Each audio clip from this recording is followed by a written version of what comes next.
Okay, so sparking happiness in a burnt out team.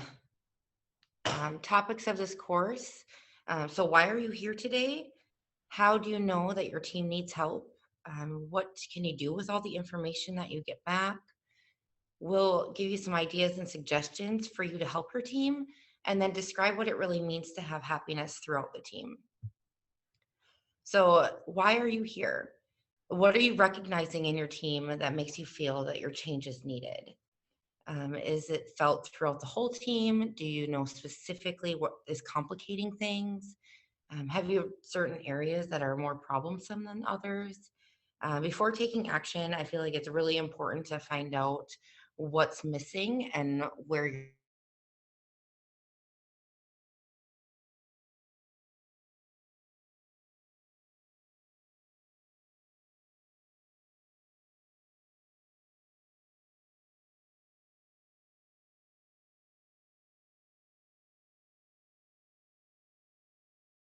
employees. A lot of them will start rolling their eyes when you talk about it, but we're going to fix it and make it not so boring. So, a lot of times companies will hand these feedback forms out with multiple choice answers. The employee fills them out, they give their serious input, and then they just get stuck in the employee's file and nothing gets done with them. So, it's really important that we get these feedback forms and do something with them. We're also going to create a feedback form that kind of asks questions that encourage your team members to give more helpful information instead of just a multiple choice answer. So here's some things that I would suggest asking and what I ask on my feedback forms. So what areas do they feel the team needs improvement? Where do they feel that they could help with this?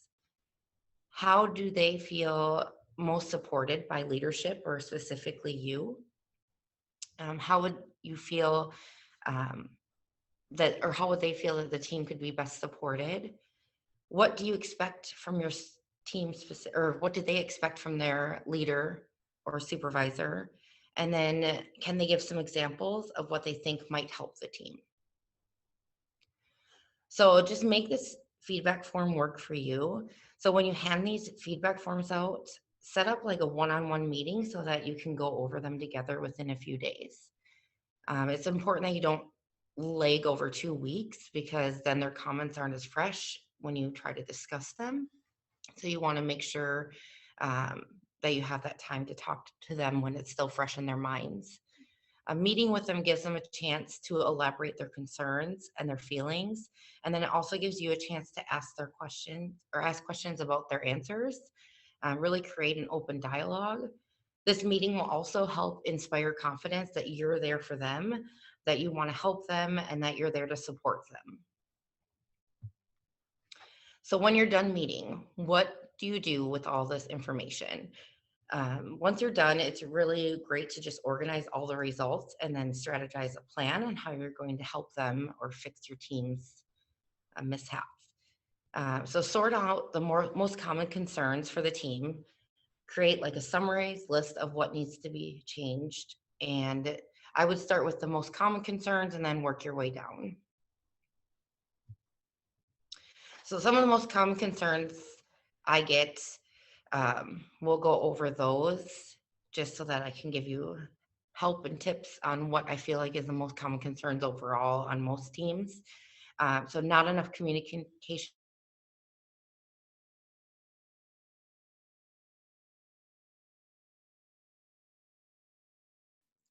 Hey, Chrissy.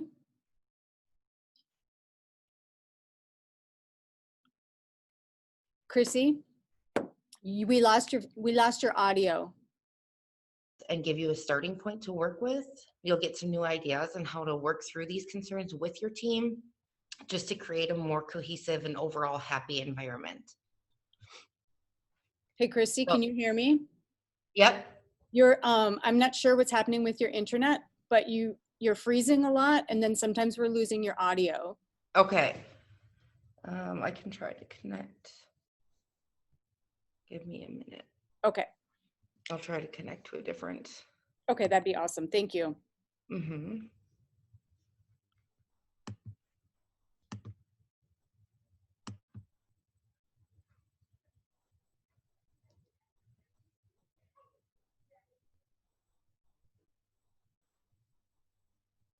Sorry, guys.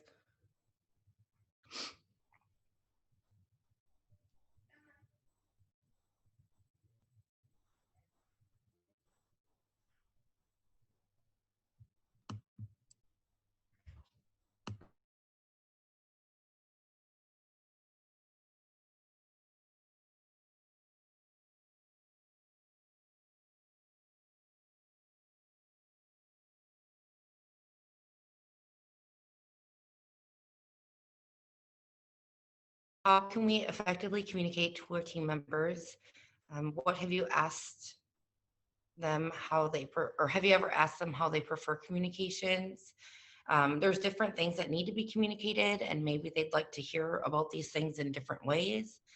So some things that we need to communicate are protocol updates or notifications of changes, when you're trying to find coverage for call outs, when you're asking their opinions, and when they have concerns. So notifications, employees may not all want to communicate the same way, so it's important to be asking how they want to be notified. So for updates, like for the clinic wide, most people are fine with email, but some prefer a text or a quick mention in person if they don't feel like they check their email often enough. If someone calls out sick and you need to find coverage, is it better to call and ask for help or send a message? Most found that being called on their day off irritated them and it made them not even want to think about coming in. So they preferred text message. Most found that emails weren't always checked often enough to find last minute coverage. So most appreciated this message being sent via text. So that's how I ask my team if they need help, or if I need help, if they can come in and find or cover someone else. When asking their opinions, most really just appreciated that their opinions were taken into consideration, which is great. There are people who like to discuss their opinions in person so that they could explain their reasonings and then you guys can bounce ideas off each other. Others just wanted to shoot you an email of their opinions instead of taking the extra time to meet with you. But still, for some situations, we just go case by case and try to remember their preferences. Addressing concerns. So I found that most people would like to address their concerns in person, which I too feel is the most effective way to communicate when you have concerns. However, when they had concerns that they wanted to bring up, some of them preferred to give an email because it made them feel like they could be more honest. And then if it was something that we really needed to discuss, I would ask them to meet in person and then we could just get more information that way. Availability. So communication between you and your team is super important, but it's also really important to let your team know that you have boundaries and just let them know when you're available, either by phone, email, or text. If you don't set boundaries for yourself, you'll burn yourself out, and then that's not going to be very helpful for your team. So you want to be available for your team, but you also have to have time for yourself. And if it's not an emergency, it's okay for you to get back to them later. Um, it's okay for you guys to turn off your ringer once in a while and just give yourself some peace of mind. Also, if you know that you're going to be on vacation or have some long stretch of time off, find someone for them to reach out to if there's a problem. Make sure that you have a contact for them to go to so that you're not forgetting about them and they don't feel like they've been forgotten.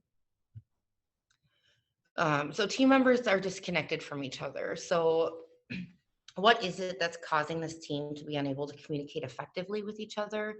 Do they have suggestions as how this can be changed?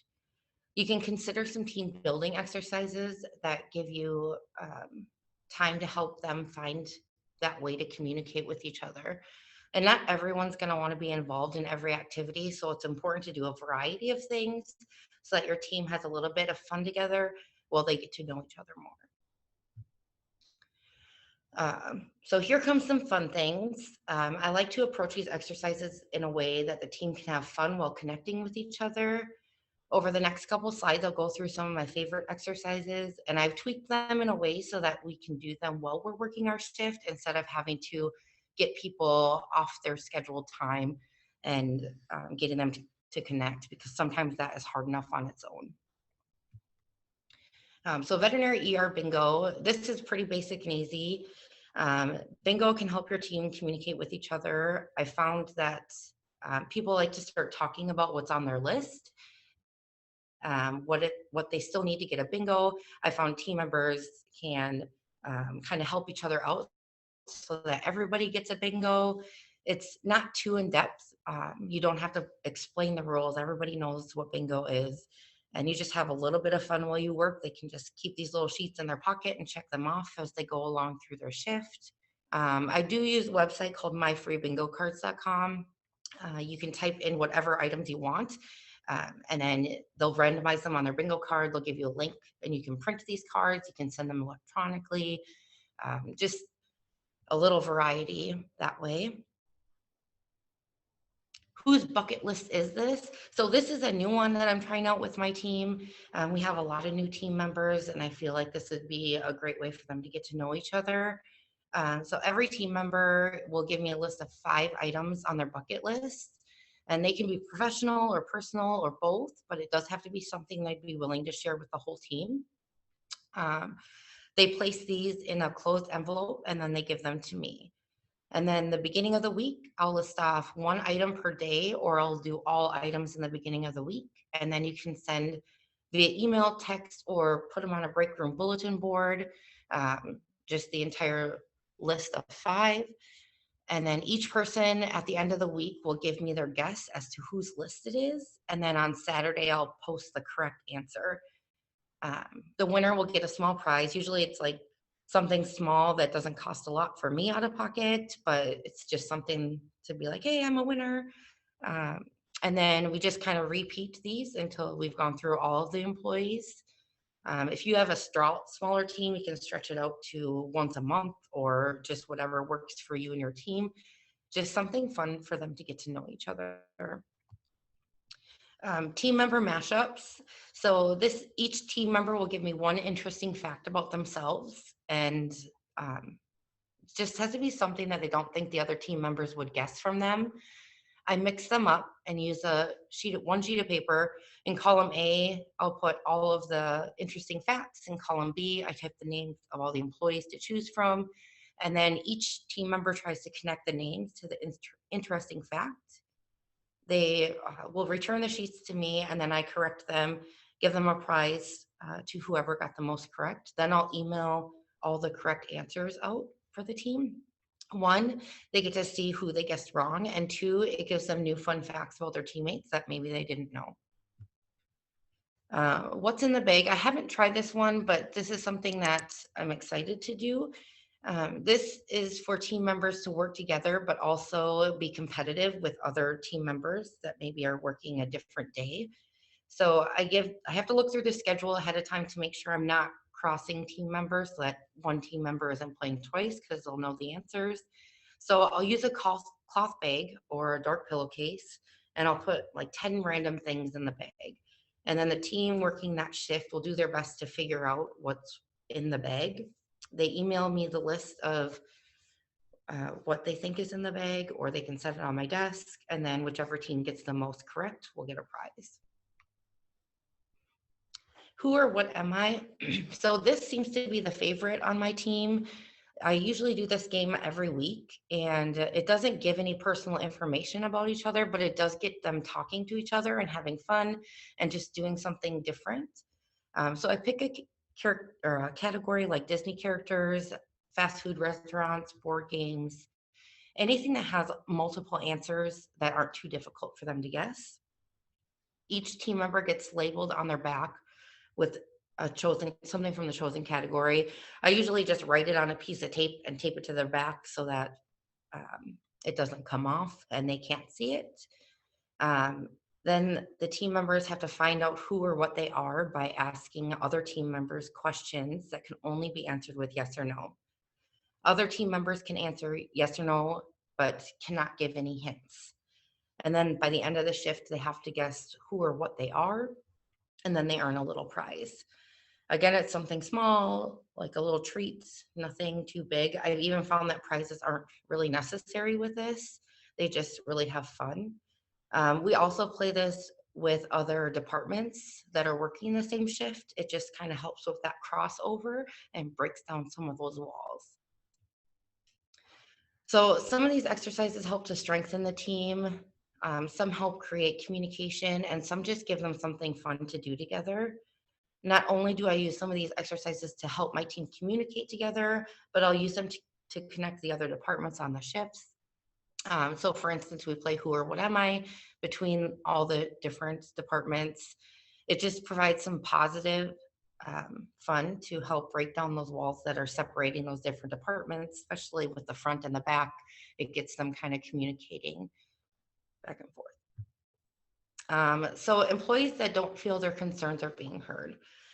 This one's kind of hard. So what are some ways that you can let them know that you're hearing what they have to say? You can include them in your decision making by asking their advice on things. Let them know what concerns you've brought to leadership and what's happening moving forward. Even if it's not completely fixed, at least they know that you're starting to work on that. Speak up for your team when you're meeting with leadership and voice the concerns that they've brought to you. And then that will help decisions that are made by leadership. And then listen to them when they want to talk. Sometimes they don't expect you to do anything. They just want you to listen and hear what they have to say. Team members that don't feel supported by other teams. So how do they feel that other teams could support them? Sometimes it's just acknowledgement from other teams. That's all they want. Sometimes they are getting support, but their views are a little skewed. So sometimes they're just not focusing on the positive of what is being done. And I feel like it's our job to show them that bigger picture. Encourage teams to also give this support to other team members. So just because they want support from other teams, like what are they doing to support other teams themselves? So kind of making them take it back and look at that. I found that team members did get joy from letting other teams know that they care and that they're doing well. This kind of helps overall with the hospital, just kind of bringing other teams together and functioning well. Team members that don't feel appreciated. So this one's really big. How do you make sure that all of your team members are appreciated, not just as a whole, but individually as well? Is it the money?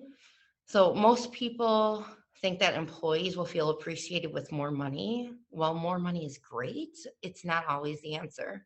Sometimes you just can't pay someone for what they do, whether they deserve it or not. And sometimes it's just not what they really want. So how can you help your team members feel valued? Say thank you. So thank your employees for helping out, whether they're helping you directly or helping other team members, and notice when they do a good job. Even if you're not there, if you hear about it, mention it to them and say thank you. Just be careful not to overuse thank you as a blanket statement. If you say thank you, sometimes everyone clocks in for their shift. It really loses its effect and is not really appreciated when you meet it. I used to have somebody that I worked with that would say thank you every time before they left. They thank every employee, and it just made it feel like you got thanked for tying your shoe that day. It was just like when you did a really good job and they said thank you, it didn't mean as much because I said it so often. Celebrate your employees. When you know your employees are doing great things, celebrate them. If someone achieves something that they've been working hard at, let them know that you're proud of them and the things that they've done and be genuine about it. Let other team members know, maybe an email shout out to your team to let somebody know somebody did something great. Share a little treat, individually wrapped right now, of course, just to let them know you care. As a bonus, you can use this team collaboration to help get the team together to surprise your employee that did something great. It just involves the whole team. Not only gets them together to do something positive, but it also lets that individual team member know that their whole team has their back and they're all there to celebrate their win. So when's their anniversary? I feel it's really important to celebrate your employees' anniversaries, even if it's just writing a note to say thank you and that you appreciate their hard work and their dedication to the team. Um, I usually try to get my team a little something that I hope they'll appreciate, even if it's just like a card to let them know that I'm excited to have them on my team and why I'm excited that they're on my team. I feel like it's important not to just write happy anniversary, sign your name. I feel like it's really important to just make it personal. They'll appreciate it so much more to know that you took the time to make this about them. I have created a little list on my to-do list, which is a website that you can track your checklists or things that you need to do. It just reminds me every year of my employees' anniversaries so that I can be there and not forget it. So know the individual. I'm not saying that you have to know everything about everyone on your team, but get to know the little things just by paying attention to what they're doing, what's around them. Just keep an eye on everybody overall. When I observe something unique about an employee, I like to write it down in a little notebook so that I can reference it later. So, an example, I have an employee that's like obsessed with chapsticks, like not just because she likes to make her lips moist. She really just loves chapsticks, all different flavors, all different kinds. So when her anniversary came up, instead of getting her like a little treat that I usually like to do, I gave her chapsticks just because I know she liked that more. Goal sharing. So know what your employees' goals are. Help them to reach these goals as much as you can. Even if it's just a reminder to work on them, it shows that you care about helping them feel successful. And then when they achieve these goals, celebrate them. Be random. So these are some things, like there's just things in the veterinary world that are really hard. So there's hard cases, there's difficult clients, busy shifts, being short staffed. We've dealt with all of these. So when you know your team's going through a tough time, acknowledge that. Let them know that you appreciate their efforts and that you're there for them. Do something goofy or fun just to acknowledge that you know they've been going through tough times and that you understand things aren't easy, but you appreciate them pushing through. Here are some fun random things that I like to do just to cheer up my team during difficult times. So just writing a quick note to the team members and putting it in their mailbox. And it doesn't have to be like, thank you so much. Like it can just be something goofy. Create a little veterinary technician survival kit, which I'll go through on the next slide. Send memes via text or email that relate to the situation that they dealt with. It just lets them know that you know they're going through this and it's okay to try to have fun with it and laugh about it at the end of the day. Give little candies that coincide with a note, like a Rolo candy bar that says, I like the way you roll. An example of something fun or random, during a shift, we had a team member that was having a really difficult time with a patient who was on 4 or 5 pumps. We gave her a crown that said Queen of the CRIs. It wasn't anything big, but it made her laugh. It helped her overall mood. And on the clinic floor, it just made things a little bit lighter. It let her know that we knew she was having a hard time and that we were there to make things a little bit lighter and help her out. So a veterinary survival kit, this is just something that I put together for my teams just to let them know that I knew that we were going through hard times.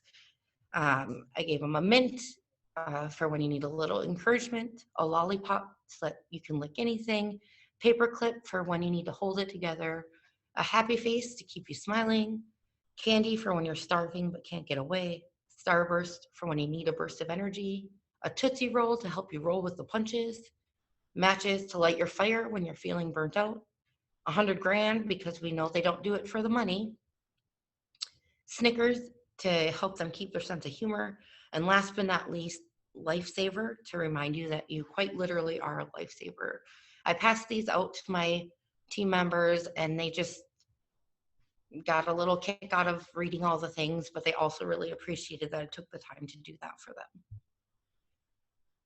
them. So there was a national survey done by Ultimate Software in 2016 on satisfaction at work. So 93% of employees saying trust in their direct manager is important to remain satisfied at work. This is an even higher percentage than those that said they must trust company leaders. So trusting you as their direct lead meant more to them than trusting those higher up in management. 75% of employees said that they were more likely to stay with the company longer if their concerns were heard and addressed. In fact, more respondents rank this consideration as important as getting credit for their own ideas. And 71% of employees said open communication with their manager contributes significantly to job fulfillment. And you can find this software on Ultimate Software Satisfaction Survey. So in conclusion, happiness in team members, it doesn't always come in the form of laughter and smiling all the time. Happiness can just mean being able to work with everyone comfortably. It can mean that they're confident that the team that they work with is there to help and make sure patients are well cared for, that everyone on the team wants to celebrate each other's successes, that everyone wants to help each other grow. It's the big team, or it's the team being able to communicate with each other and leadership without worry or backlash. It's your team, letting your team know that you have their back and letting your team know that you will stand up for them every time. Your team is your focus. It's your team's success is what makes you successful. Now go make your team a team everyone wants to be on, including you. Thank you. You guys have any questions or comments? I can't see if you do. I will watch the Q&A for you, Chrissy. Okay. Give people a couple of minutes here.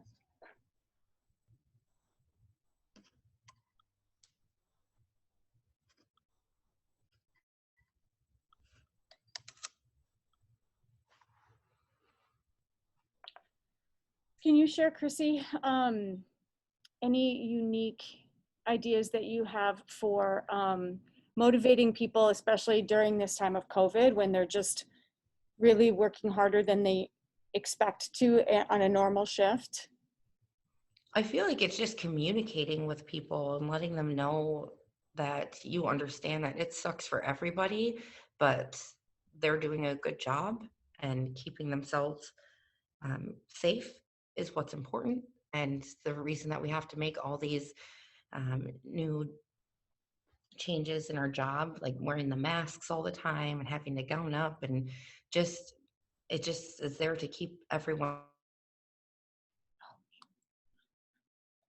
You froze up again, Chrissy.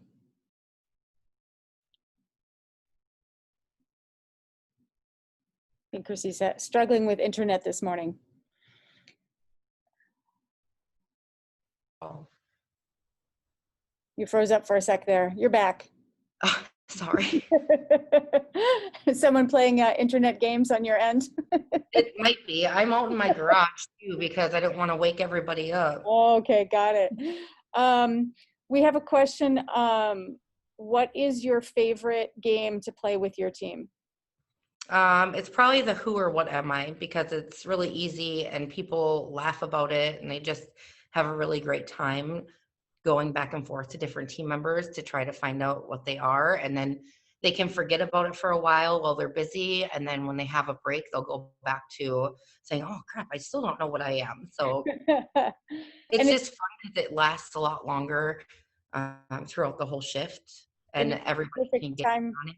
It's the perfect time to do that because clients aren't going to see that you have something on your back right now, right? Yep, and that's why we started doing it, is after COVID hit. It's just something to get them to communicate, because it sucks. We're not seeing clients. We're not really having that other breakdown. So it's nice for us to get the other departments involved and some of the doctors that really get involved. It just gets fun and goofy, and you can still work and be serious, but you can also have a good time. That does sound fun. We have another question. How do you handle when some coworkers are backstabbing or making passive aggressive comments? That's tough. It is hard. And what I typically like to do is just kind of set them aside and kind of see where these comments are coming from. Like, what is really behind it? Are they really unhappy in certain areas? How can we work together to make them more happy? And not really making these comments about other team members or like just taking them aside and like not making it a big deal and just asking them to have a conversation with you, not making it something scary like, oh, I need to talk to you, but just asking them if they can just have a conversation with you. Once you um, say that you need to talk and like try to schedule time instead of just pulling them aside and having a conversation in the moment, it gets them already defensive.